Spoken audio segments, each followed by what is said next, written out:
नमस्कार दोस्तों, स्वागत है आप सभी का। तो चलिए आज कुछ नया सीखते हैं। आज के इस वीडियो में हम लोग सीखते हैं कि वीएसएस में जो हमें कंपोजिट ग्रांट की राशि प्राप्त होती है उस राशि को हम पीएफएमएस के माध्यम से कैसे खर्च करेंगे। उसके लिए सबसे पहले हम गूगल क्रोम पर जाएंगे। गूगल क्रोम पर जाने के बाद हम पीएफएमएस के लॉगिन पेज तक पहुंच जाएंगे। लॉगिन पेज पर आने के बाद हम देख रहे हैं कि यहाँ पर यूज़र आईडी और पासवर्ड डालने को कहा जा रहा है। तो इस जगह पर हम अपने वीएसएस के खाते के मेकर का यूज़र आईडी और पासवर्ड एंटर करेंगे। जैसे मैं यहाँ पर अपने विद्यालय का यूज़र आईडी और पासवर्ड एंटर कर रहा हूँ। यूज़र आईडी और पासवर्ड एंटर करने के बाद यहाँ हम देखेंगे कि यह कैप्चा दिखा रहा है। इस कैप्चा को यहाँ पर हम सही सही इस जगह पे एंटर कर देंगे। उसके बाद ये जो लॉगिन का बटन दिखा रहा है इस पर हम क्लिक कर देंगे। ये जो लॉगिन का बटन दिखा रहा है इस पर हम क्लिक कर देंगे। जैसे ही हम लॉगिन के बटन पर क्लिक करेंगे यहाँ पर हमें इस तरह का पीएफएमएस का मेन पेज खुलकर नज़र आएगा। अब यहाँ पर हम पेमेंट करने की प्रक्रिया को प्रारंभ करेंगे। यहाँ ये बात ध्यान रखना है कि हम लोग जिस प्रक्रिया का पालन करेंगे उसे हम बल्क पेमेंट कहते हैं, यानी हम एक ही पीपीए के माध्यम से कई वेंडरों को भुगतान कर पाएंगे। उसके लिए हमें अलग अलग पीपीए बनाने की ज़रूरत नहीं पड़ेगी। तो इस तरह से हम बल्क कस्टमाइजेशन के माध्यम से पेमेंट करेंगे ताकि एक ही पीपीए से कई वेंडरों को पेमेंट हो सके। यहाँ पर जिस पेमेंट प्रक्रिया का हम पालन करेंगे उसे हम बल्क कस्टमाइजेशन कहते हैं। उसके लिए सबसे पहले हम अपने पीएफएमएस के बाईं तरफ मास्टर्स पर जाएंगे। मास्टर्स पर जाने के बाद बल्क कस्टमाइजेशन, और बल्क कस्टमाइजेशन के जाने के बाद बल्क कस्टमाइजेशन यूजिंग एक्सेल। इसी एक्सेल को हम डाउनलोड करके उसमें वेंडर्स के सारे डिटेल्स को हम एंटर करेंगे।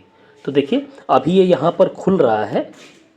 जैसे ही ये खुलेगा तो हमें यहाँ वेंडर के पेमेंट करने के लिए एक्सेल टेम्पलेट को डाउनलोड करना है।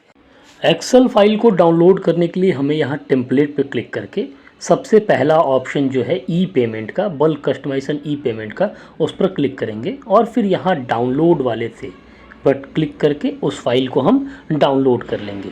अब इसे जहाँ हमें रखना है वहाँ हम इसे सेव करके रख लेंगे ताकि इसमें फिर एडिट किया जा सके। एक्सेल फाइल को डाउनलोड करने के बाद हमें अब वेंडर का डिटेल्स चाहिए उसमें भरने के लिए। उसके लिए हम मास्टर पे जाएंगे। मास्टर के बाद हम वेंडर पे, वेंडर से फिर मैनेज वाले बटन पे हम क्लिक करेंगे। जैसे ही हम मैनेज के बटन पर क्लिक करेंगे हमारे सामने हमारे वेंडर का डिटेल ओपन हो जाएगा।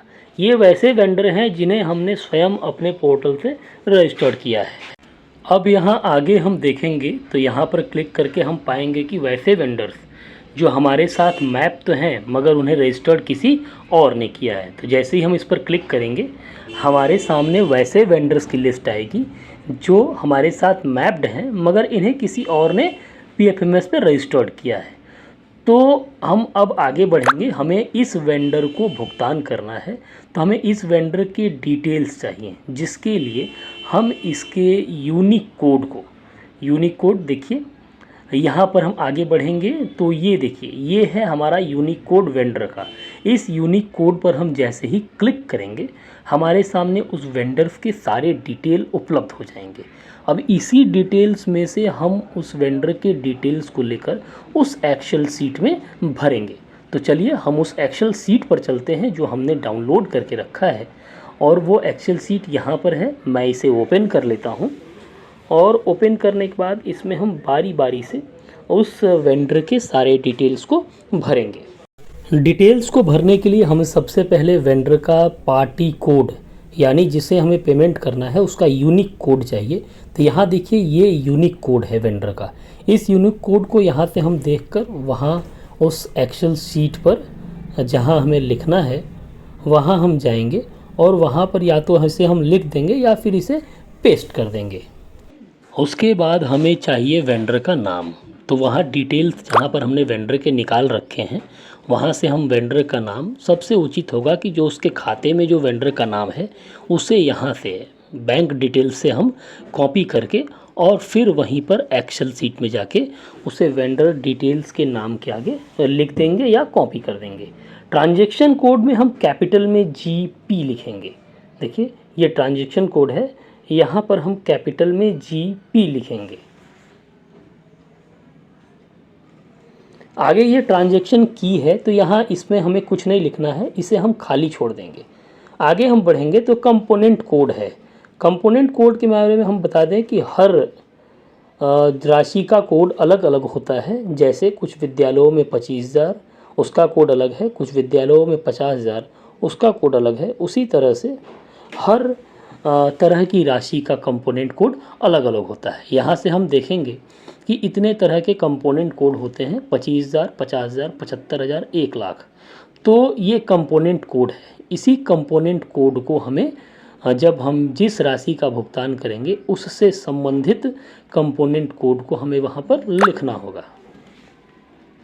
मुझे 25,000 तक की राशि का भुगतान करना है, इसीलिए जो सबसे पहला वाला कोड है 01 यह मेरा कंपोनेंट कोड होगा। इसे हम यहाँ से देखकर ये जो कंपोनेंट कोड वाले जगह पर है वहाँ हम इसे पेस्ट कर देंगे। आगे हम बढ़ते हैं एक्सपेंस टाइप में। एक्सपेंस टाइप में हम कैपिटल में R लिखेंगे। R लिखने के बाद ये हमारा कॉलम है अमाउंट का, यानी इस संबंधित वेंडर को हमें कितने रुपए का भुगतान करना है यह चीज़ हम यहाँ पर जोड़कर लिख देंगे। एक ही वेंडर के लिए अलग अलग नाम नहीं लिखा जाएगा, यानी एक वेंडर के लिए आपके पास अगर 4 वाउचर हैं और चारों को मिलाकर आपकी 10,000 रुपये आ रही है राशि, तो उस 10,000 को आप यहाँ एक ही साथ जोड़ कर लिख देंगे। एक ही वेंडर को अगर आप बार बार लिखेंगे तो ये उसे इनवैलिड कर देगा। मुझे इस वेंडर को 2-3 वाउचर मिलाकर 9,000 रुपये का भुगतान करना है, इसलिए मैंने यहाँ अमाउंट में 9,000 रुपये लिखा है। अब यहाँ रिमार्क्स को हम खाली छोड़ देंगे।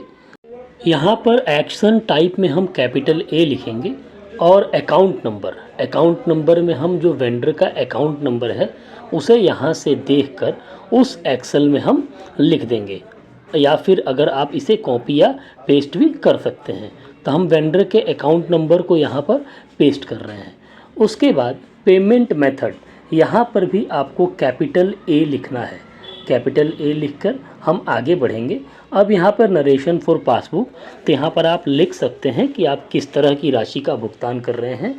जैसे मैं यहाँ लिख रहा हूँ NPS तरहनी VSS NPS तरहनी कंपोजिट ग्रांट, ताकि मुझे यह पता चले कि इस एक्सेल के माध्यम से मैंने किस तरह की राशि का भुगतान किया है। अब इसी तरह से सभी वेंडर्स को यहाँ पर हम बारी बारी से ऐड कर लेंगे जिसका हमें भुगतान करना है। देखिए मैंने दूसरे वेंडर को भी उसी प्रक्रिया का पालन करते हुए यहाँ पर ऐड कर दिया है, और भी वेंडर को अगर हमें पेमेंट करना हो तो उसी प्रक्रिया का पालन करके हम उसे भी यहाँ ऐड करते चले जाएंगे। सभी वेंडर्स को जोड़ने के बाद हमें अमाउंट वाले सेक्शन से टोटल अमाउंट को लिख लेना है कि टोटल अमाउंट कितना हुआ। उस टोटल अमाउंट को लिखने के बाद इसे हम इस एक्सेल को हम सेव करके अपनी जगह पे रख लेंगे। उसके बाद हम उस एक्सेल फाइल के नाम को रीनेम करेंगे, यानी हम उसे एक नाम देंगे, यूनिक नाम देंगे। जैसा कि हम इसे यहाँ पर अपने विद्यालय का नाम भी दे सकते हैं, या जिस तरह की राशि हम खर्च कर रहे हैं उसका नाम भी हम दे सकते हैं। जैसे मैं यहाँ लिख रहा हूँ NPS तरहनी VSS कंपोजिट ग्रांट, ताकि मुझे यह पता चले कि मुझे किस एक्सेल फाइल को उठाकर अपलोड करना है। अब हम दोबारा अपने PFMS वाले अकाउंट पर चले जाएंगे। यहाँ हमें अब ये पेमेंट करने की प्रक्रिया को पूरा करना है, जिसके लिए हम मास्टर्स बल्क कस्टमाइजेशन और बल्क कस्टमाइजेशन यूजिंग एक्सेल पर क्लिक करेंगे। हम जैसे ही इस पर क्लिक करेंगे हमें एक फॉर्म खुलकर नज़र आएगा। यहाँ पर हम सबसे पहले स्कीम को सेलेक्ट करेंगे। स्कीम में BR 137 जो हमारे समग्र शिक्षा का कोड है उसे हम सेलेक्ट कर लेंगे। उसे सेलेक्ट करने के बाद हम थोड़ा प्रोसेस होगा उसका इंतज़ार करेंगे। फिर हम यहाँ प्रोजेक्ट को नहीं छुएंगे, उसके नीचे जो टेम्पलेट है उसे हम क्लिक करके सबसे पहला वाला ऑप्शन क्लिक कर देंगे। उसके बाद हम यहाँ आएंगे कस्टमाइजेशन नेम में। तो यहाँ पर हम नाम अपनी इच्छा अनुसार कुछ भी लिख सकते हैं जो हमारे भुगतान से संबंधित हो।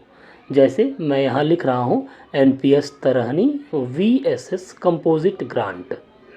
तो आप भी अपनी इच्छा अनुसार कोई भी नाम, इस कस्टमाइजेशन नेम कोई भी नाम दे सकते हैं। उसके बाद देखिए एक्सपेंडिचर, इस एक्सपेंडिचर पर हम क्लिक करेंगे। एक्सपेंडिचर पर क्लिक करने के बाद थोड़ा वेट करेंगे, फिर उसके बाद हमें वेंडर को भुगतान करना है, तो हम वेंडर पर क्लिक करेंगे। वेंडर पर क्लिक करने के बाद फिर हमें यहाँ नीचे ई पेमेंट यूजिंग एडवाइस पर क्लिक कर देना है। यहाँ पर क्लिक करने के बाद अब हमें उस फाइल को अपलोड करना है जो हमें बना के रखा है एक्सेल फाइल को। तो चूज़ फाइल पे क्लिक करेंगे हम।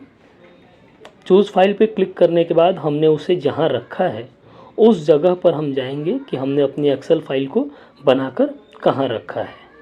उस जगह पर जाएंगे,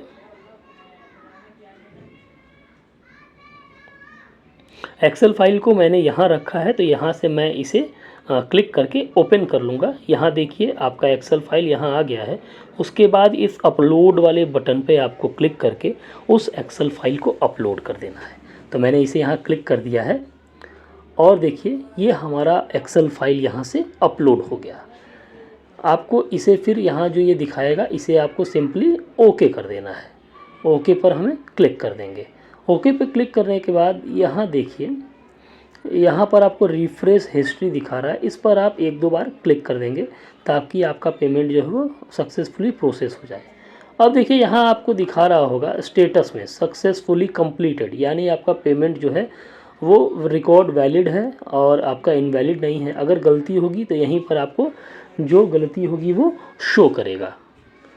अब हम पेमेंट करने की अगली प्रक्रिया यानी एक्सपेंडिचर में जाएंगे। एक्सपेंडिचर में जाकर हम वहाँ एक्सपेंडिचर पे जाएंगे। एक्सपेंडिचर में जाकर हम ऐड न्यू पर क्लिक करेंगे। ऐड न्यू पर क्लिक करने के बाद कुछ इस तरह का फॉर्म हमें निकल कर आएगा। यहाँ सबसे पहले हम स्कीम सेलेक्ट करेंगे। स्कीम जैसा कि हम जानते हैं BR 137 समग्र शिक्षा, उस पर क्लिक करने के बाद जैसे ही हम इस पर क्लिक करेंगे हमारे सामने वो हमारा एक्सेल फाइल दिखाई देने लगेगा। देखिए यहाँ कस्टमाइजेशन नेम में हमने एक्सेल फाइल लिखा था वो हमें यहाँ दिखाई दे रहा है। सिंपली हम इस पर क्लिक कर देंगे। हम जैसे ही क्लिक करेंगे तो बाकी सारी चीज़ें ऑटो फिल हो जाएंगी, यानी अपने आप वो भर जाएंगी। तो जैसे देखिए हमने उस पर क्लिक कर दिया है। अब हमें कुछ ही चीज़ों को यहाँ पर लिखना है। तो सबसे पहले हम लेटर नंबर या ऑफिस ये नंबर लिखेंगे, यानी हर पेमेंट के लिए हम एक पत्रांक देते हैं। तो यहाँ पर भी हम अपने पेमेंट के लिए अपने इशू रजिस्टर से एक पत्रांक देंगे और उसके साथ कुछ डिटेल्स लिखेंगे कि यह पेमेंट हम किस लिए कर रहे हैं। तो आप कंपोजिट ग्रांट VSS कुछ भी यहाँ पर दर्ज कर सकते हैं ताकि आप यह जान सकें कि यह भुगतान आप किस लिए कर रहे हैं। उसके बाद हम आगे बढ़ेंगे और हम आएंगे, देखिए ये सब जो है इस पर आपको कुछ नहीं करना है, कोई फाइल अपलोड नहीं करना है। हम आएंगे यहाँ पर एक्चुअल ट्रांजैक्शन डेट में। एक्चुअल ट्रांजैक्शन डेट में जिस तिथि को आप ये कर रहे हैं, यानी जिस तिथि को आप ऑनलाइन कर रहे हैं पेमेंट, उसी डेट को आपको क्लिक कर देना है। तो यहाँ पर हम 2 बार क्लिक करेंगे, दूसरी बार में कैलेंडर खुलेगा और आज की डेट को आपको क्लिक कर देना है। अब यहाँ पर आपको लिखना है एक्सपेंडिचर अमाउंट, यानी हमने उस एक्सेल में कितने का अमाउंट, एक्सेल में हमने कितने का अमाउंट टोटल सभी वेंडर्स को मिलाकर लिखा है। तो यहाँ पर हम एक्सपेंडिचर अमाउंट लिख देंगे जो कि हमारा दोनों मिलाकर है 25,000 रुपये। यहाँ लिखने के बाद हम नरेशन पे अपने पेमेंट से संबंधित थोड़ी सी डिटेल्स यहाँ डालेंगे। जैसे मैं लिख रहा हूँ NPS तरहनी VSS कंपोजिट ग्रांट। इसको लिखने के बाद कंपोजिट पेमेंट यहाँ पर हमने लिख दिया है। अब इसको लिखने के बाद हमें प्री प्रोसेसिंग वेरिफिकेशन पर क्लिक करना है। इसको क्लिक करने का फ़ायदा ये होता है कि हमें यह सिस्टम बताएगा कि आपके द्वारा जो पेमेंट किया जा रहा है उसमें कहीं कोई गलती तो नहीं है और आपको सब कुछ एक डिटेल्स आपके सामने आएगा। देखिए इस तरह का डिटेल हमारे सामने आ गया है। हम अपने पेमेंट को चेक कर लें कि किस वेंडर को कितना भुगतान कर रहे हैं और जो कंपोनेंट कोड हमने डाला है वो हमसे संबंधित है कि नहीं। अगर यहाँ पर हम सब कुछ चेक करेंगे, सब कुछ चेक करने के बाद अगर हमें इसमें कोई गलती लगेगी तो हम इस पेमेंट को कैंसिल भी कर सकते हैं। मगर मेरा यहाँ सब कुछ सही है, मैंने उसे अच्छी तरह से जांच लिया है। सब कुछ जांचने के बाद हमें यहाँ प्रोसेस एंड सेव पर क्लिक करना है। जैसे ही हम यहाँ प्रोसेस एंड सेव पर क्लिक करेंगे हमारा ये पेमेंट सक्सेसफुली सबमिट हो जाएगा। तो हम यहाँ प्रोसेस एंड सेव पर क्लिक कर रहे हैं। अब देखिए हमारा ये जो पेमेंट है वह पूरा हो गया है। आप ऊपर में देख पाएंगे रिकॉर्ड सबमिटेड सक्सेसफुली, यानी आपके पेमेंट करने की प्रक्रिया पूर्ण हो गई है। अब केवल इस पेमेंट को आपको अपने अकाउंटेंट या फिर अपने चेकर की आईडी से अप्रूव करना होगा। उसे अप्रूव करने के बाद आप जो पीपीए जनरेट करेंगे उस पीपीए को आप बैंक में जमा करेंगे और आपके वेंडर के खाते में यह पैसा ट्रांसफ़र हो जाएगा। तो इस तरह से हम वीएसएस के कंपोजिट ग्रांट का पैसा खर्च करेंगे और उसका पीपीए हम अप्रूव करने के बाद बनाएंगे। धन्यवाद।